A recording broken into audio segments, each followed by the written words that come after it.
Assalamualaikum warahmatullahi wabarakatuh. Salam sejahtera, salam satu Malaysia, salam daripada 3M Auto Workshop, ya. Alam Mesra, belakang Maybank Alam Mesra, ya. Dan hari ini ya bertarikh 27 hari bulan, ya. 8, tidak lama lagi habis bulan, tidak lama merdeka, ya. Jadi penggambaran ini dibuat pada jam berapa ini, jam 4.20, ya, jam 4.20 PM. Jadi hari ini kita ada satu kendaraan di mana owner ini mengadu masalahnya tidak boleh rest 2000 saja, sampai sudah di lantai di situ-situ juga tidak boleh laju. Jadi hari ini kita akan membahas secara umumnya kenapa kereta Navara di Poti ini tidak boleh rest, tidak boleh rest. Jadi seperti biasa, apa-apa pekerjaan yang baik kita mulakan dengan Bismillahirrahmanirrahim. Semoga pekerjaan yang baik itu dimuliakan dan diberkati oleh Allah Subhanahu wa taala. So mungkin kereta ini Navara kita selalu buat konten lah, macam-macam hal, ya kan? Jadi hari ini kita rangkumkan ada 15 sebab kenapa Navara ini tidak kuat pickupnya dan RPM 2000 saja. Mungkin kameramen boleh ke video saya untuk tengok apa masalah kereta ini dan apa fault code yang keluar. Alright. Jangan nampak plate number ya. Oke, sekarang kita tengok di sini. Ini dia punya situasi.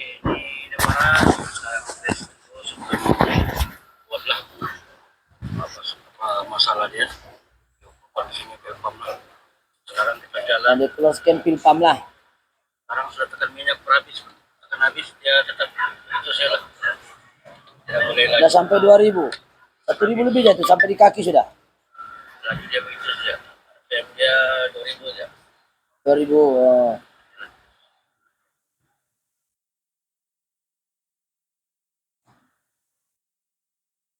Oke. Jadi apakah fault code yang keluar? Kita tengok fault code yang keluar, ya. Kita tengok fault code yang keluar. Kalau kita kasih besar nih, kita zoom. Ya. Perkataan P0089 yaitu Pilpam atau P1275 Pilpam juga. Nah, inilah dia punya fault code yang keluar. Dan kita buka lagi P1725, ya, masalah Pilpam. Dan orang ini sudah ganti SCV, dia sudah ganti apa lagi dia ganti ya. Saya tanya dulu saya punya orang. Oke, jadi alhamdulillah kita sambung ikut laporan daripada owner, dia sudah ganti SCV. Tapi kalau kita tengok scanner ni Pilpam yang bermasalah, betul. Jadi dia ganti SCV masih juga. Jadi apakah masalah kereta ini sebenar? Ya, kita lihat scanner memang kena ganti Pilpam lah. Tapi bila kita scan pula, kita tengok data stream dia scanner tu okey. Dia punya Pilpam tu okey. Kita tak kasih tunjuk lah. Kasih hold dulu, saya kasih tunjuk dulu. Ya, Assalamualaikum. Jadi sekarang kita sudah scan, walaupun dia mengatakan Pilpam, ya, mengatakan Pilpam, tapi kita tengok scanner menunjukkan ACT CR press, maksudnya pressure tekanan common rail. Actual nilai sebenar common rail pressure, maknanya 680 bar. 680 bar ini okey, 380 bar pun okey. Ini 640 ini kira okey nih. Dia minimum 380 bar. Sekarang tekanan Pilpam tu 640 bar. So tiada masalah Pilpam. Actual CR ni maknanya common rail pressure, maksudnya tekanan dalam common rail punya pipe tu.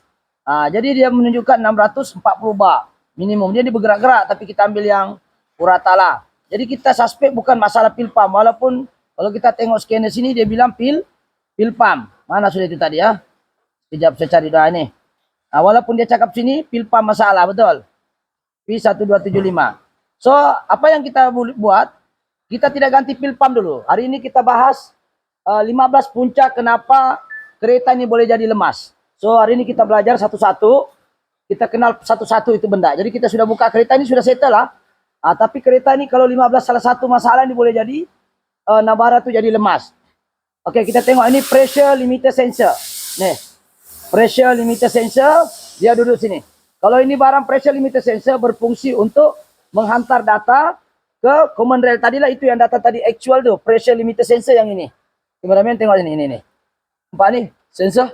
Ini ada wire kan? Ini namanya pressure limiter. Jika data dia hantar tidak bagus atau dia rosak, dia akan menyebabkan kereta jadi lemah sebab data yang dihantar ke ECU tidak betul. Sebab dia yang baca tadi itu. Kalau ini gila pun kereta pun jadi lemas. Okey, kedua pressure limiter sensor. Pressure limiter saya bukan sensor, pressure limiter valve. Dia duduk di hujung nih. Kalau ini rosak pun boleh jadi masalah. Mungkin kameramen tengok sini. Saya ni nampak ni. Laser saya ni, nampak laser? Apa?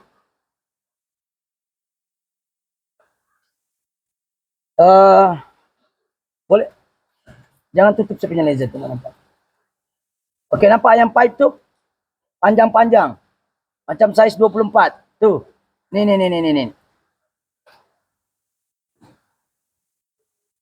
Apa yang ni. Itu aja. Ini. Di hujung pipe dia berfungsi untuk return minyak.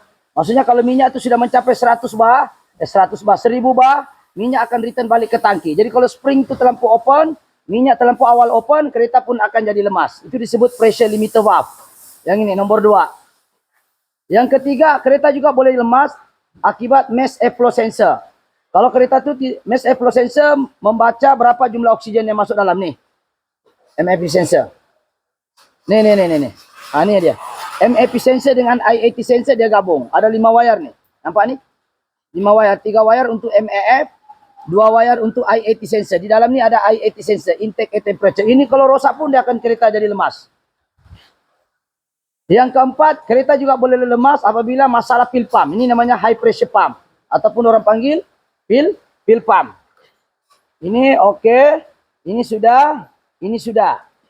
Ini orang panggil fuel pump. Di dalam fuel pump ni dia ada namanya feed pump. Feed pump dengan high pressure pump. Feed pump maknanya sedut. High pressure pump dia tekan minyak tu ke tekanan yang sangat tinggi. Boleh mencecah 1000 bar. Okey, jadi kalau pump ni lemah, macam mana dia mau jalan jauh, apapun istilahnya orang bilang, macam mana dia mau laju. Sedangkan tekanan minyak tidak kuat. Jadi kalau fuel pump masalah boleh tak RPM sampai 2000? Tidak sampai. Kereta jadi lemas. Jadi fuel pump boleh masalah juga, fuel pump. Fuel pump ni jantung dia lah. Kalau fuel pump masalah, semua jadi masalah. Ini jantung. Kalau pressure pump dia masalah, boleh jadi lemas, boleh juga jadi tidak hidup terus. Ini dua saja dia punya simptom lah. Tidak hidup terus atau mati terus itu enjin. Okey, so sekarang kalau dia rosak total lah. Kalau dia sumbat dalam ni, boleh nampak ya? High pressure pump kalau kita nampak dari sini. Beri kameramen dari sana. Tu di bawah tu. Ni. Nampak laser saya, laser ni. High pressure pump tu ada pipe satu. Ni di bawah ni. Ini namanya high pressure pump ni. Ini pump ni. Ni. Nampak ya? High pressure pump di sini. Inilah ni satu biji, satu ketul. Sekejap saya hold dulu, saya cari fuel pump yang lain. Assalamualaikum. Ini sekarang kita ada Navara punya fuel pump. Ini contoh Okey, ini contoh. Di sini ada SCV, ini ada SCV tadi lah. Yang poin nomor 1 ini SCV. Mana SCV tadi? Suction valve control, mana? Ini nomor 5 belum sampai. Okey, high pressure pump yang inilah. Dia 2 plancher lah, atas dan bawah. Harga fuel pump ini lebih kurang dekat 5.000 lah yang original dia. Ini harganya dekat 5.000 Denso lah. 5.000 lebih. Kalau tidak salah saya 5.000 lebih. Ya, Denso nampak. Denso punya ya. Jangan tengok Thailand, memang semua Denso ni semua kereta Powell dibikin di Thailand. Termasuk Poje K1, Poje J1, ya, banyakkan dibikin di Thailand. Tapi Denso ada syarikat Denso. Okey. Sekarang ni kita tengok ini harganya dekat 5.000. Jadi kita mau ganti fuel pump kan ni? Jadi kalau ini barang fuel pump, fungsinya adalah memberi tekanan minyak kepada menyedut dan menekan minyak. Ya, menyedut dan mengepam minyak. Itu kerja high pressure jantung dia. Jadi kalau rosak ini barang, kereta pun jadi lemas. Yang seterusnya, suction valve control. Okey, suction valve control ni, yang inilah. Yang ini AC. Bila kita rest, di dalam ni dia jenis guna resisten dalam ni. Kita rest ini yang menyebabkan, kita rest di pedal kaki, ini akan benarkan minyak tu lalu. Banyakkah sikitkah ikut ni SCV. Ini yang ini SCV namanya, suction valve control. Kecil-kecil begini, inilah yang menyebabkan kita boleh rest. Ya, kalau petrol daripada throttle body, kita rest, dia main di sana. Kalau diesel dia main di sini, ini. Kita rest dia main di sini. Nah, jadi kalau ini masalah semput, kereta pun tidak boleh rest. Seterusnya nozzle injector. Oke, nozzle injector, kalau dia rosak ini nozzle injector. Jadi kadang-kadang nozzle injector ini solenoidnya bermasalah. Nozzle injector solenoid. Ya, ini 1, 2, 3, 4 nih di atas. 1, 2, 3, 4. Oke, kalau dia masalah ini nozzle injector solenoid, solenoid. Kalau rosak ini pun sumbat kah ataupun dia punya solenoid rosak pun akan menyebabkan kereta jadi semput. Tidak boleh rest juga. Mungkin 2.000 lebih, mungkin tidak sampai 3.000, lebih kurang gitulah. Jadi nozzle injector solenoid bermasalah pun boleh jadi. Ya, boleh jadi. Selalunya dalam solenoid injector ini high pressure ini dia banyak piston rod di dalam. Banyak spring, banyak valve. So dia sangat sensitif. Di dalam ini ada filter lagi. Di sini pun ada filter lagi ini. Kalau ini pun ada filter. Dalam fuel pump ini pun ada filter. Kalau kita nampak filter dia. Filternya duduk mana nih? Ini ada filter dalam fuel pump nih. Ini filter di dalam nih, buka linkinya nih. Dalamnya ada filter. Kalau kotor pun boleh juga lemas. Tapi kita nak bahas dalam fuel pump lah. Oke, nozzle injector sudah settle. Seterusnya crankshaft sensor. Crankshaft sensor dia duduk di bawah main pulley. Coba hold dulu sekejap, kurangkan duration. Alright, jadi yang seterusnya adalah crankshaft sensor. Crankshaft sensor untuk D40. Mana D40? D40 dia duduk dekat flywheel, dekat crankshaft bawah. Bawah sana antara gearbox dengan enjin tidak bolehlah kita merayap di bawah.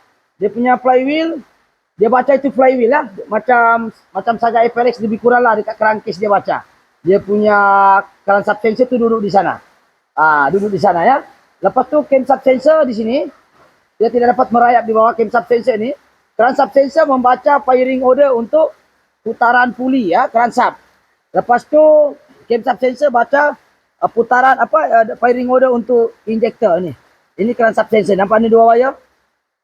Ini camshaft sensor ini. CMP. CMP ya, ini. Oke, ini CMP. Lepas tu kereta juga boleh jadi lemas. Camshaft sensor susah hidup ataupun jadi lemas.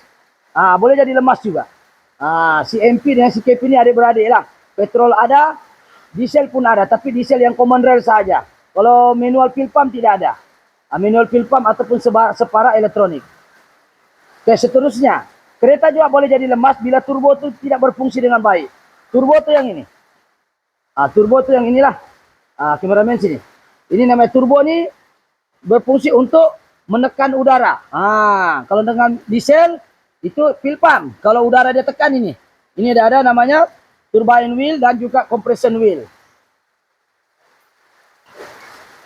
Oke, yang ini namanya compression wheel. Compression wheel, yang sebelah ini namanya turbine wheel. Keseluruhan ini namanya turbo. Ini pipe masuk, tekan. Yang ini adalah exhaust punya sini. Oke, ini namanya turbo. Jadi kalau turbo ini lemas, akibat daripada masalah kebocoran di bahagian turbine wheel dengan compression wheel. Di sini ada dua bahagian. Turbine wheel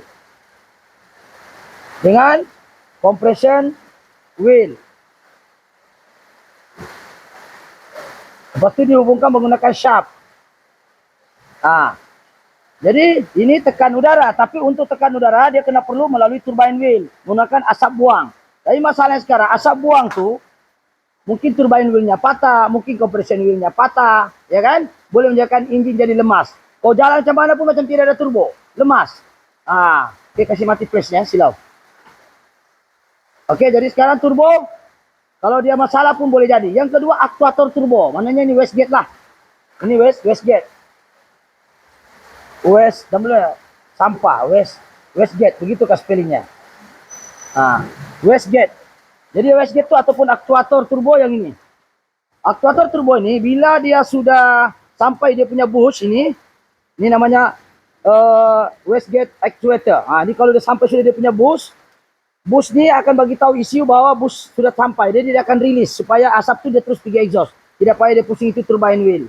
So bush untuk turbo dia biasanya duduk sebelah, saya cari dulu. Kasih hold dulu.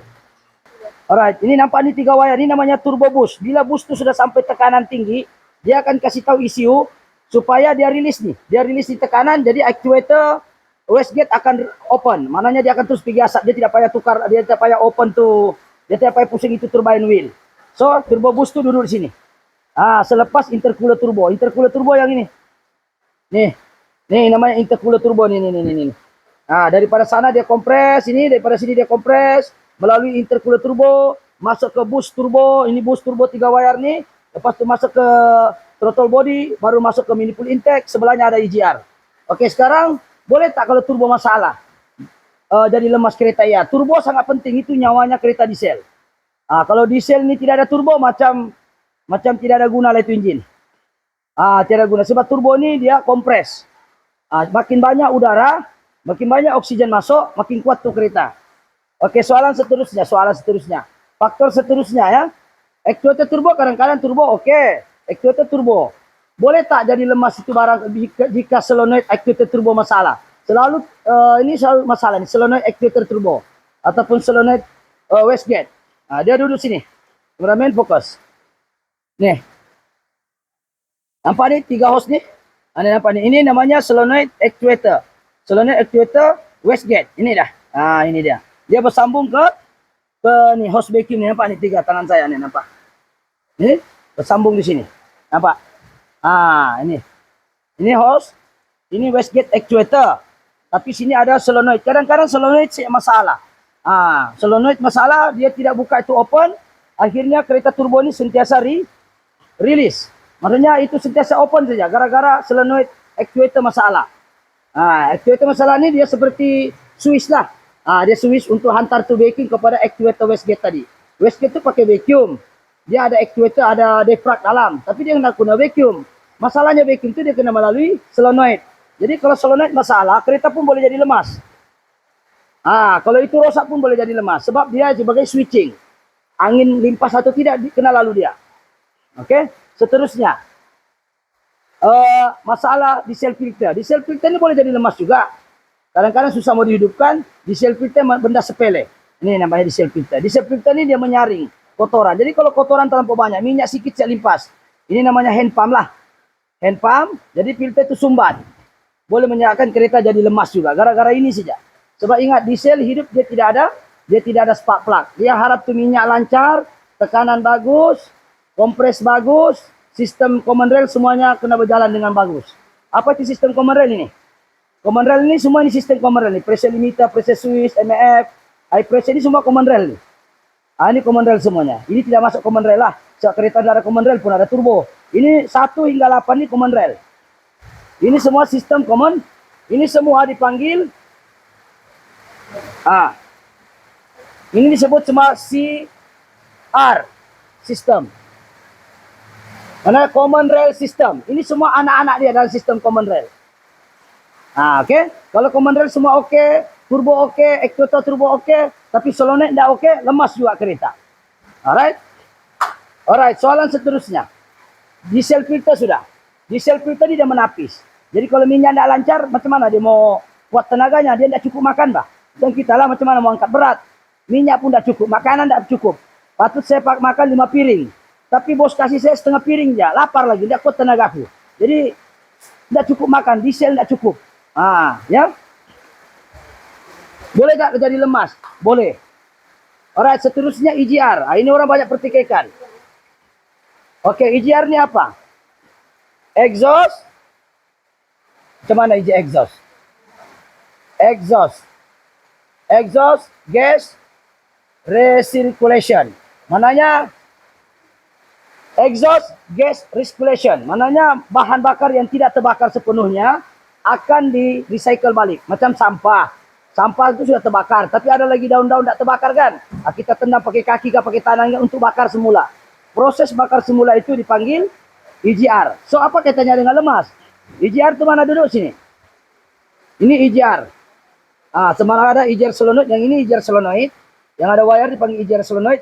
Di bawah EGR solenoid ada EGR valve. Sebagai tertingkap. Ini nampak nih. Sebagai tertingkap dia. Jadi EGR ni dia ada jadi pakai air juga nih, kasih sejuk. Jadi kalau EGR ni sentiasa open, dia stuck, kereta akan jadi lemas. Sebab karbon monoksida yang terlalu banyak masuk ke sistem manifold intake akan jadi lemas tuh kereta. Kenapa? Patutnya yang mau dikompres, yang mau disedut, bukannya karbon monoksida, bukan asap, tetapi oleh kerana dia terlampau lebih, kereta akan jadi lemas dan asap putih di belakang. Salah satu asap putih di sel adalah daripada EGR. Kalau dia stuck, maknanya dalam tu dia ada EGR cooler, EGR valve, ya, EGR pipe, EGR solenoid, dan EGR sistem wiring dia lah. EGR punya ada tadi berapa nih wiring? Kalau ini rosak pun masalah juga nih, kameramen. Apa? Ini wire dia. Ini nampak nih wire nya. Ini EGR wiringnya nih, kalau ini rosak pun wire ada putus pun tidak berfungsi solenoid. Solenoid sebagai switching kepada EGR valve. Ini bersambung dengan ECU. Jadi kalau wiring masalah pun boleh jadi. Jadi EGR jika terlampau open tanpa ikut arahan ECU ataupun EGR valve tu dia stuck, akan menyebabkan kereta jadi lemas. Oke, kita hold dulu. Contoh EGR, saya buka. Oke, Assalamualaikum. Ini EGR solenoid, tapi Nissan Urban punya. Yang Urban sana, jangan kasih nampak plate number sana. Nissan Urban putih itu. Ini dia punya EGR. Sama aja, dia ada EGR. Ini sebut EGR solenoid. Yang di atas ini yang plastik. Yang di bawah ini ada spring batang nih, nampak nih. Ini namanya EGR valve. Jadi dia buka tutup EGR tuh bergantung kepada valve nih. Jadi kalau valve nih masuk, sumbat, dia keras, akan menyebabkan kereta akan jadi lemas. Karena apa? EGR kan fungsinya untuk menyalurkan balik bahan bakar yang tidak terbakar sepenuhnya. Contoh ini. Coba kameramen. Ini contoh aja lah. Ini Nissan Urban Engine ZD30. Lebih kurang saya dia punya ini sama. Cuma beza lebih kurang. Sama. Ini ZD30, ini engine YD25. Ini engine YD25 model D40. Macam mana saya tahu D25? Coba tengok sana kameramen. Tuh engine dia, YD25. YD25, nampak tuh YD25 nih. Saya kasih ini silau pula. Nampak? YD25. Cuma sistem common rail. Engine masih 25 sama dengan Nissan Frontier. Alright, cuma Nissan Frontier menggunakan Philipang WP44. Alright, jadi sekarang ini kalau dia lemas, EGR ni rosak, dia akan jadi lemas sebab asap terlampau banyak masuk dalam sistem kebuk pembakaran ini, nampak nih. Oke, tengok ini asap. Oke, daripada sana exhaust. Tengok kameramen, daripada ujung exhaust masuk, kena melalui EGR cooler. Ini EGR cooler, dua ada air nih. Ini EGR cooler nih, ini yang besar pipe-nya nih. Kameramen fokus, ini EGR cooler. Lepas tu EGR cooler dia kena melalui valve. Valve ni pula ikut arahan solenoid dan solenoid pula ikut arahan ECU. Masalahnya EGR valve ni jam. Contoh EGR jam ni yang inilah. Nampak tu valve dalam tu? Nih. Ini valve ni nampak ni. Kalau dia jam ni, apa jadi? Kereta jadi lemas. Daripada sini dia masuk sini, dia akan lalu di sini valve, dia masuk, dia naik sini, tembus di sini. Dia keluar di sini. Masuk sini, tembus di sini. Tapi kena melalui valve di dalam tu. Kalau dia jam, maknanya terlalu banyak asap, kereta akan jadi lemas. Oke, soalan seterusnya. Bukan soalan seterusnya lah, faktor seterusnya. Alright, kita tengok EGR. Oke, seterusnya faktor juga boleh jadi lemas, kereta kita pijak sampai lantai. Tidak pandai naik-naik juga akibat masalah acceleration position pedal. Fungsinya ini adalah untuk menghantar resistan ke ECU. Berapa bukaan, kita tekan, kita idling, semua daripada pedal kaki. Dia duduk di mana? Kalau itu barang rosak, kita cek pun tiada gunanya juga. Kita tidak akan dapat tidak dapat rest juga. Sebab dia berkait rapat dengan SCV, Suction Valve Control. So sekarang kita tengok, kalau ini rosak, ini di bawah ni sensor ni, APP ni, kita rosak, dalamnya ada sensor, dia tidak pakai wire. Ini nampak ni, ini ada sensor dalam. Ini harganya pun tidak silap saya mencecah 1.000 lebih ya. Tidak silap saya mencecah 1.000 lebih kali ya, lebih kurang 1.000 lebih. Ini harga ini saja. Ini. Kalau rosak ini pun kereta jadi lemas, kita tekan, dia tidak ikut. Maknanya berlaku masalah resisten. Dalam ini ada elektronik. Kalau ini rosak pun boleh jadi lemas kereta. Alright, soalan seterusnya. Alright, nih. Faktor seterusnya, acceleration position pedal. Kalau dia gila-gila pun tidak boleh kita tekan. Dan seterusnya yang kelima, masalah throttle body. Throttle body itu duduk di mana? Yang ini. Throttle body ini dia berfungsi bukan untuk resminya, tetapi dia adalah katup untuk buka ataupun slowkan pergerakan udara. Bila dia berubah nih, bila hidup aircon, bila naik sudah dia punya turbo, dia akan sedut nih, butterfly nih. Jadi kalau butterfly ini rosak ataupun ini yang rosak, Di dalam butterfly dia akan tutup begini, kereta akan mati. Nah, contoh sekarang kita tutup begini. Contoh lah. Ya, kita kasih hold dulu.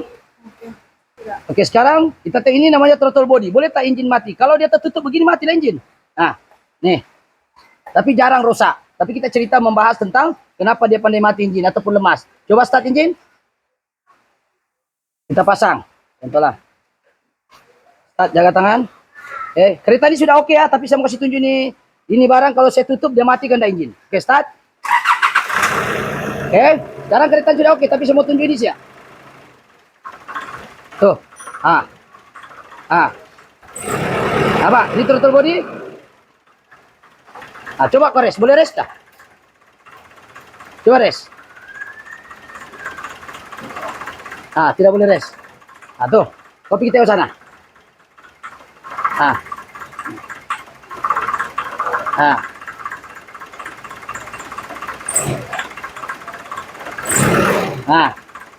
Boleh? Nggak boleh kan? Kameramen sini. Sekarang saya lepas. Tengok asap tuh yang keluar.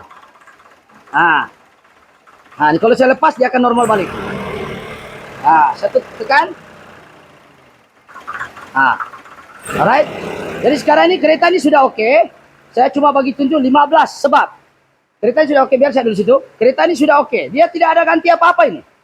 Cuma kita cek satu-satu daripada pressure limiter sensor, MAF, high pressure pump kita cek pakai scanner, kita cek satu-satu. Suction valve control kita buka, kita tes. Ya, kita tes lagi nozzle injector satu-satu kita buka dia punya wiring, cek api oke kah tidak. Lepas tu crankshaft sensor kita tengok oke kah tidak. Kita cek semua ni, camshaft sensor, turbo punya sistem. Kita nak buka turbo, kita cek satu-satu saja. Kita cek, kita uji, kita cek, kita uji. Kalau saya buka bankrupt ini orang mau bayar nih.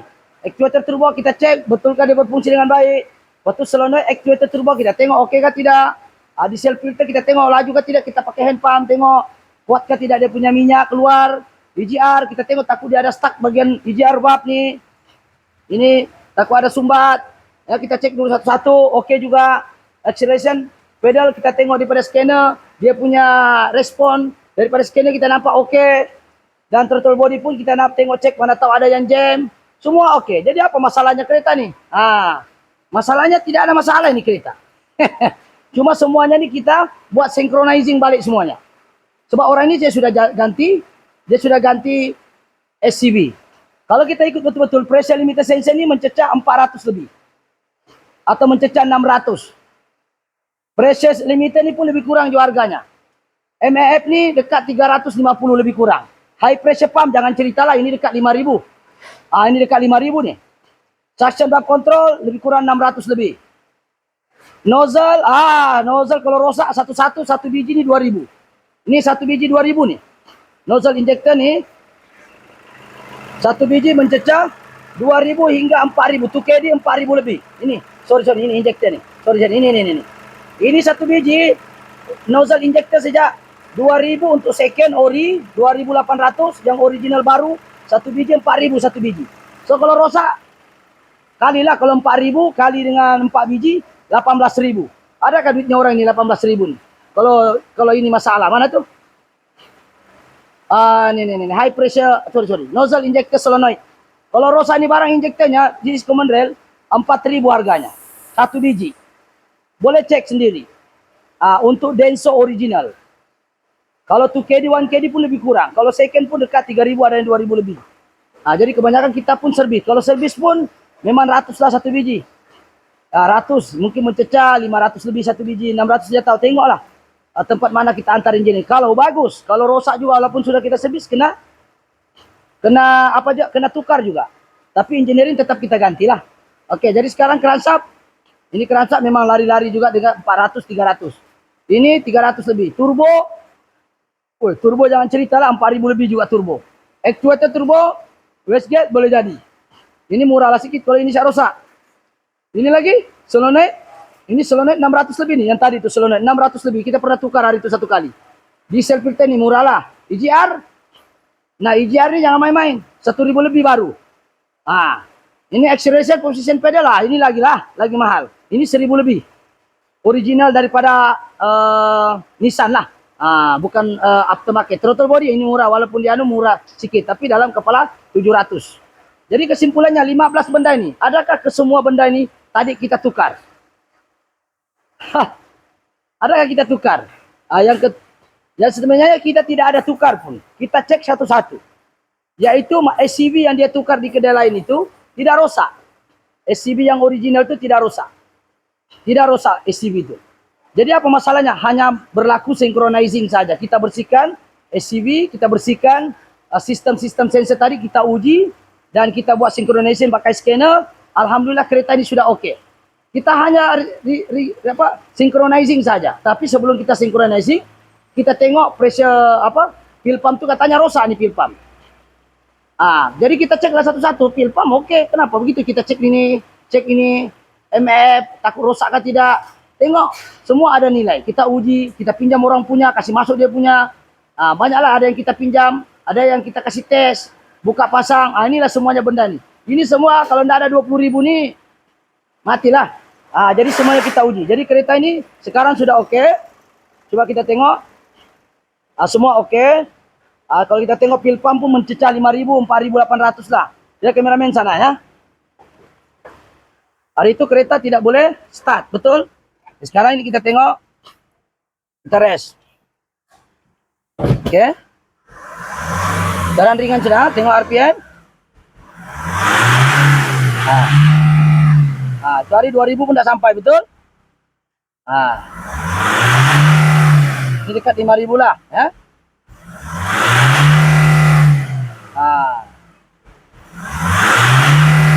Oke, kereta ini kita akan uji. Bolehkah dia jalan? Itu hari sampai di lantai kan, tapi tidak pandai laju-laju. Oke, kita hold dulu. Kita cuci tangan, kita tutup bonet. Oke, Assalamualaikum. Kita sekarang bergerak keluar, ya. Kereta nih kita pelan-pelan lah. Ya, kira-kira keluar. Oke.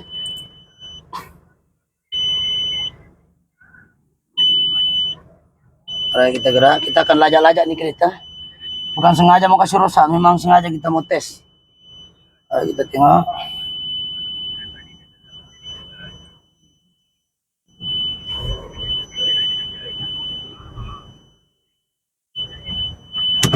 Kita maju ke depan, sakit telinga aku tengok dia punya ribos nih. Oke, sebenarnya kereta ini tidak banyak masalah, cuma yang menyebabkan kita jadi susah nih sebab kena cek satu-satu nih. Ngecek satu-satu. Dia punya steering pun macam masuk angin nih. Pandai keras-keras. Ini tempat, ini cerita lain lah. Yang penting kereta ini boleh jalan dulu. Oke, kita tengok. Depan belakang pun kereta banyak. Aduh. Oke, sekarang kita akan tes ini kereta. Oke. Oke, kita tes.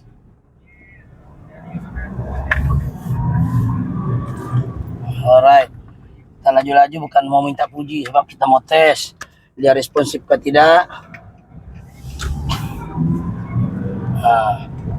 Sekarang kita lari, kameramen boleh tengok kilometer dan juga RPM dan tapak kaki saya di bawah. Berbanding dengan video sebelum ini, kita respon tidak ada guna ya. Dia sampai 2000 aja, sampai di lantai sudah.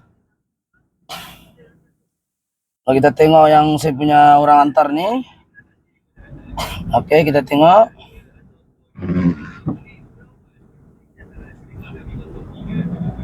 Tapi kereta ini steeringnya ada masalah ya. Pandai keras, pandai lembut. Ini benda lain lagi lah. Nanti kita tengok dulu videonya yang sebelum ini. Coba hold dulu sekejap. Oke, sekarang ini kita tengok ini video asal ya. Apa masalahnya? Ini fuel pump. Sekarang kita compare dengan yang sekarang ya. Sekarang sudah tekan minyak berhabis. Ini tekan minyak berhabis sudah. 1.000 kah? Berapa? 2.000.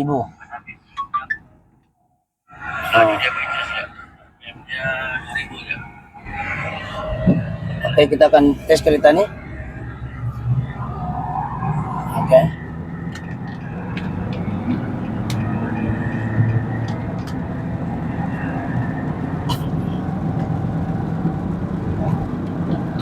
Cuma kereta ini kena jagalah. Tapi minyak hitam. Oke, sekarang kita lari 80 sudah. Apa kita buat di kereta sebenarnya? Kita cek satu-satu, uji satu-satu, baru kita kita buat synchronizing system. Dalam scanner kita tuh banyak sistem yang kita synchronize dia supaya dia nampak jadi oke lah. Jadi sekarang ini kita scan, kita akan lajak ini kereta. Minta maaf cakaplah, kita sengaja lajak supaya kita mau uji. Jadi sekarang ini kita sengaja kasih emergency signal. Sekarang kameramen tengok, pastikan RPM kaki saya dan juga ini kilometernya oke. Jadi sekarang saya akan gasak ini kereta, bukan sengaja lah, kita mau tes adakah kereta ini laju ataupun tidak. Sebab kalau kita tengok nih videonya macam tidak ada lajunya. Coba. Oke, ini ada barang. Sekarang tes dulu. Masalah dia. Sekarang kita jalan. Sekarang sudah tekan minyak habis. Tekan habis dia tetap terus lah. Tidak boleh laju. Nah, tekan habis. Laju dia begitu saja. Ada ribu sel lah.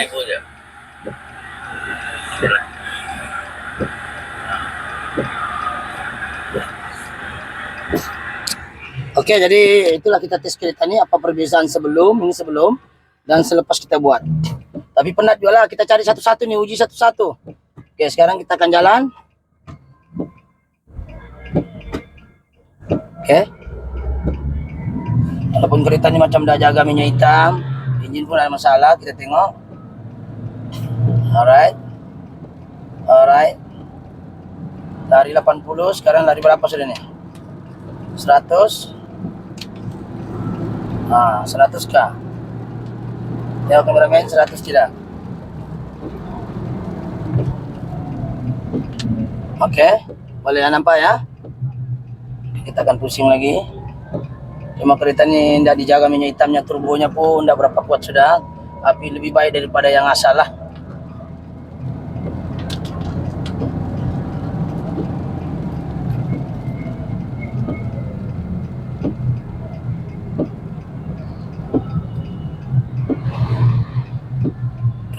Kena studentnya, aduh mati lah. Oke. Kameramen fokus pada kilometer dan juga RPM dan juga kaki saya tekan sedikit saja ya. Nah, tengok. Kita bergerak. Cuma kereta ini tua sudah, kesian. Macam-macam sudah. Steering pun macam menendang-nendang sudah ini.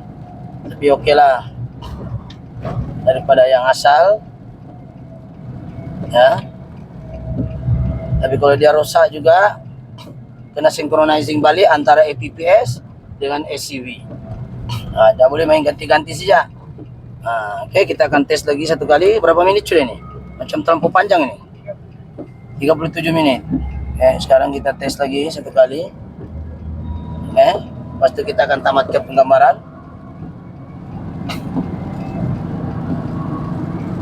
Alright. Oke. Ini kalau mau diganti semua barang-barang tadi yang 15 tuh mampus lah warnanya nih. Ya, pil pump saja sudah dekat 5.000. Original Nissan lah. Kalau yang cika-cika itu murah lah. Second kan murah lah. Tapi mana kita tahu kalau second nih, tengok nasib lah. Kalau bagus-bagus lah. Kalau OEM pula takut risikonya tidak tahan pula lagi kan. Saya OEM pun banyak yang palsu. Oke, sekarang kita, mungkin kameramen boleh fokus pergi ini. Kita sekarang berhenti, tengok berhenti RPM dan kilometer kosong. RPM dalam 800 lah itu. Lebih kurang lah ya. Jadi kita akan jalan lagi, lepas itu kita akan tamatkan lah. Oke.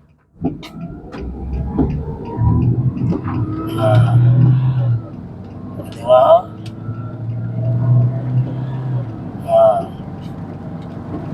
Oke ke tidak? 100 ke tidak? Kameramen tengok 100 ke? Ya. Tanya. Oke, jadi kita sekarang jadi oke lah. Jadi itu saja untuk hari ini, penggambaran sudah 30 menit. So mungkin panjang, jadi mohon maaf saja lah, panjang sangat. So kita mau share ilmu ini. So apa yang kita buat dengan kereta ini sebenarnya kita tidak ganti apa-apa. Walaupun semua benda tadi itu saya bagi ilmu ekstra saja. Sekiranya dia terjadi macam benda ini dan kita buat synchronizing satu-satu, MAP, MAF, SCV, fuel pump, injector, kita sudah buat synchronizing semua, masih juga baru kita boleh salahkan bagian hardware-nya. So kereta ini apa yang kita buat? Kita hanya uji dan test. Kemudian kita buat synchronizing satu-satu. Jadi proses ini mengambil masa dan buang masa sebenarnya. Tetapi kalau kita jahat, bagus kita cakap suruh dia ganti sih ya kan. bukan duit kita juga, duit dia juga. Nah, tapi kita tidak terus ganti, kita uji dulu satu-satu tadi. Kalau semua oke, barulah kita buat synchronize setiap satu part tadi, synchronize satu-satu part. Nah, MAP semua kita tengok, kita riset, SCB kita buat masuk special function, kita riset, tengok, ya, kita masuk dalam sistem-sistem semua satu-satu. Nah, kalau dia oke, syukur. Kalau tidak oke, terpaksa ganti partnya. Tapi untuk hari ini tidak ada satu part pun daripada 15 itu tadi kita ganti satu pun tidak ada. Cuma kita buat ujian dan juga synchronizing saja. Tetapi untuk uji dan synchronizing bukan senang. Kena buka itu part, bawa di luar, pinjam orangnya perintah, tukar di dalam. Nah, memang dia buang masa. Jadi itu saya untuk hari ini. Jadi jika konten-konten seperti ini bagus, jangan lupa share ataupun subscribe. Mudah-mudahan benda ini memberi manfaat lah, ya. Pasal kalau kita mau cakap pil pump rosak pun boleh, sebab scanner pun mengatakan pil pump, ya kan? Itu kan jantung dia. Tapi kita tidak ganti pil pump yang harga 5.000, tiada. Tidak kita ganti itu SCB semua, tiada kita ganti. EGR pun kita tiada ganti, throttle body pun tiada ganti. Crankshaft sensor sekecil-kecilnya pun tidak ada kita ganti. Camshaft sensor pun tidak ada. Kita hanya synchronizing satu-satu. Memang buang masa lah. Buang masa. Kena pinjam orang punya, bawa dulu masuk uji, baru buat synchronizing. Kalau dia sama juga, sebenarnya bukan itu yang masalah. So proses yang mengubah-ubah ini buang masa. Walaupun tidak dapat kita tukar, kita uji, angkat keluar, buka skru, angkat keluar, uji, tes pakai voltage, tes pakai ohm, tes dia punya resistance, semua kita cek satu-satu sebelum kita beli cepat. Jadi alhamdulillah kereta ini semuanya masih boleh pakai. Cuma masalah synchronizing dan juga ada masalah sistem. Kita tidak cerita di sini lah. Itu kena masuk part lain lagi lah. Adalah rahasianya kan. Yang melibatkan sistem itu tidak bekerja di barang dengan baik. Oke? Tetapi secara jujurnya kita tidak ada ganti barang daripada 15 item tadi itu. Satu pun tidak ada. Ya. Dan yang ke-16 itu sebenarnya 16. Itu adalah kita punya skill. Kita punya cara untuk kita synchronizing. Ini kita tidak ajar lah. Kita tidak ajar, itu kena ambil bidang lain lah. Synchronizing semua pakai scanner kita tidak akan ajar lah. Sebab dia melibatkan special function dan melibatkan data-data stream semua. Cuma kalau benda-benda ini sudah kita buat, hardware-nya masih juga, barulah kita hantar pergi pakar troubleshoot. Nanti dia akan setting bagaimana. Tapi buat masa ini kita jangka memang sebenarnya pil pump kita mau ganti 4.000 hingga 5.000. Kita memang sudah set tuh. Tapi bila kita uji rupanya pil pump bagus. Coba tengok di video saya tuh. Saya tengok tekanan dia bagus. So bukan pil pump masalah. Walaupun scanner cakap pil pump. Oke, itu saja. Sekian. Assalamualaikum dan terima kasih. Thank you. Bye-bye.